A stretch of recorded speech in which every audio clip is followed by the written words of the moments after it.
My name is Josh Lake, Media Studio Supervisor at the Halifax Central Library. Today I want to build with you on the notion of power chords. So power chords are one of the greatest chords in all of rock and roll. Metal, punk, pop punk, kind of everything in between.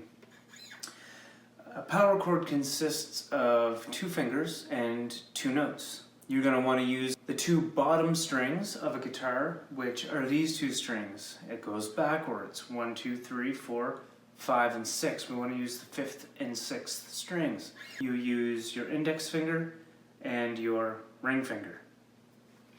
Let's zoom in.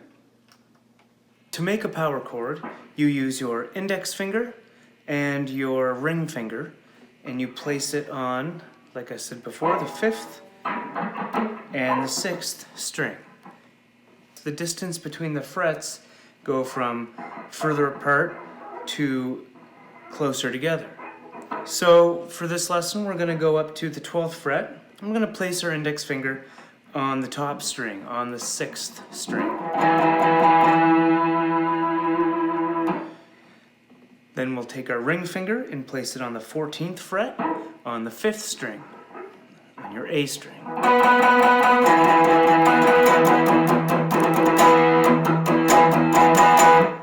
With this formation, you can move anywhere on the neck. You can play classic songs, you can create songs, and it's all in your combination.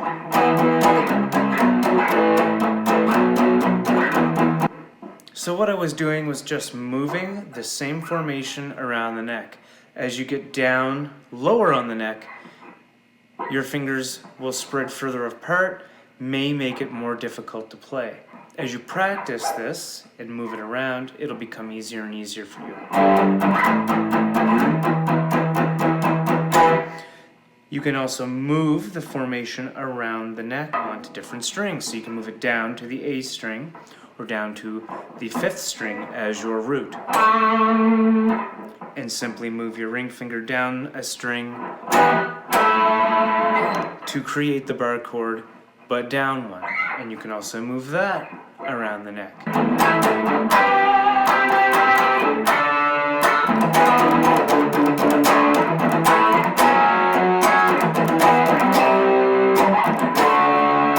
You can also mute the strings or let them ring out. If you want to strum through the guitar, you can mute the strings using your index finger. So while you're only playing two notes, with the tips of your fingers, you can strum directly through the strings, rock and roll, by muting the strings using your index finger, by laying your index finger, by just touching the strings, not pressing down. That would be a bar. You'd be barring the strings at that point. On the strings, you can create muting.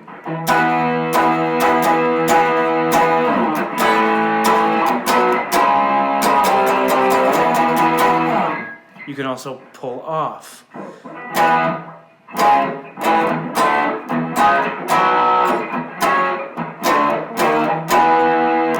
Which will create different effects by pulling off or by muting. You can also slide around the fretboard.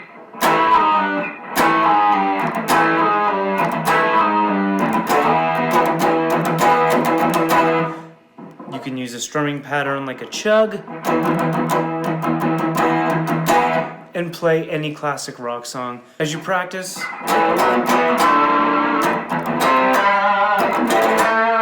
it'll all come easier and you'll really start to get the hang of it, since it really is two fingers and two notes.